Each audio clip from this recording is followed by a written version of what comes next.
Hi there, it's Dr. Syra, and I am back for Ask Dr. Syra, our video series where you get to send me your questions and I will answer them. So we've had some great questions this month and we're continuing on with the momentum. This question came to me from Nisha, and here's the question. She says, I've noticed that I have a habit of magnifying or minimizing things. So when I evaluate myself or a situation, I unreasonably magnify the negatives and or minimize the positives. When I magnify the negatives, I often end up in a victim story. Sometimes in situations when I do great things, I tell myself it's not a big deal because everyone can do it when that's not necessarily true. Are you able to shed some light from a psychology point of view of why this happens, please? Any tips on how to transform this pattern is greatly appreciated. Thanks, Dr. Syra. Okay, Nisha, that is a really good question. It actually links back to a question that we had earlier, one of the months before, around positivity, optimism versus negativity and pessimism. And what it sounds like to me is that when good things happen, you kind of minimize it. And when bad things happen, it becomes a really, really big deal. And so your tendency is to focus on the negative. And it sounds like you're trying to change that, but you're not quite sure how to do that. And you want to understand why this happens. And I'm assuming you want to understand why this happens so that you can change it. So let's talk first about why this happens. Okay. When we're little, it all goes back to when we're little. There's a certain parenting style that we grow up in, right? And so there's three kind of different family systems that we grow up in. Either a backbone family, a jellyfish family, or a brick wall family. These are according to Barbara Coloroso, who's like a mastermind around child psychology. And she talks about the brick wall family being the family that's like, look, there's one way of doing things and that's our way. And when you don't do it our way, you're out. Like you're unacceptable. The jellyfish family is where there's a lot of like anything goes, do whatever you want. And children in that family feel very insecure because there's no structure. And then the backbone family is what we're all striving for, which is where there's flexibility and movement, but there's still structure. If you're the kind of person who's focusing a lot on the negative, I would assume, and I could be wrong, but I would assume you maybe came from a brick wall family. And what that means is that there was very clear delineation in your family about what was right and what was wrong. And as a child, you were probably told you were wrong a lot, because that's what brick wall families do, is that they have a very clear distinction on right and wrong.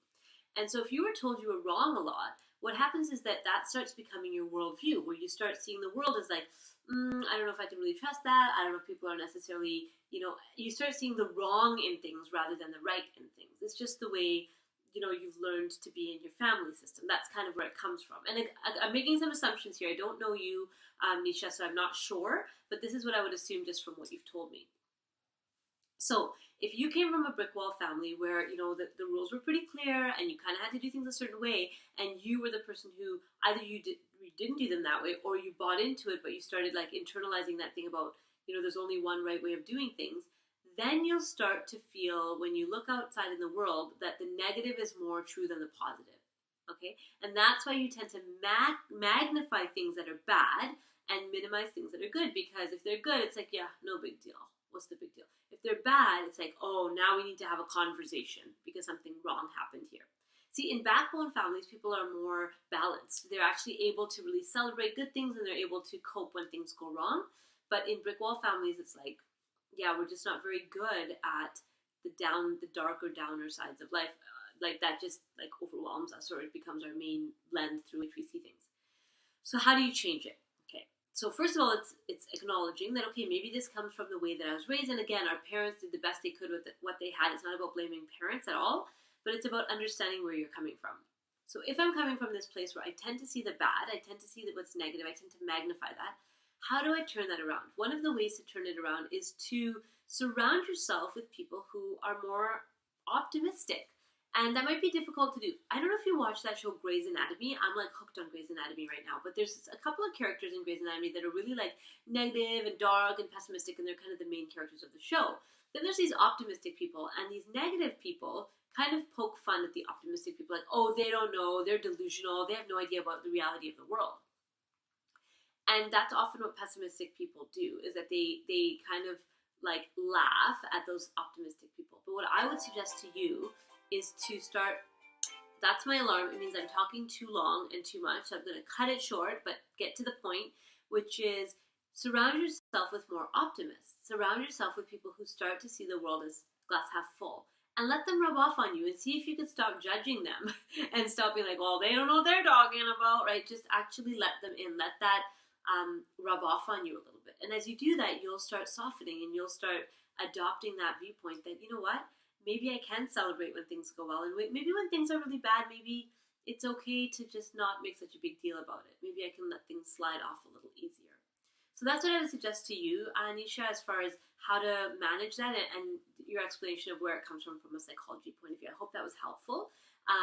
For the viewers, for whoever's watching me right now, if you have some additional thoughts that you want to add or a follow-up question from this video, leave a comment down below. And if you have a question that you want me to answer in one of these future segments, please send me an email to connect@talktosaira.com, and I will answer your question in one of our upcoming segments. End of the day, it's your life, and only you can live it. Take care and have a good one.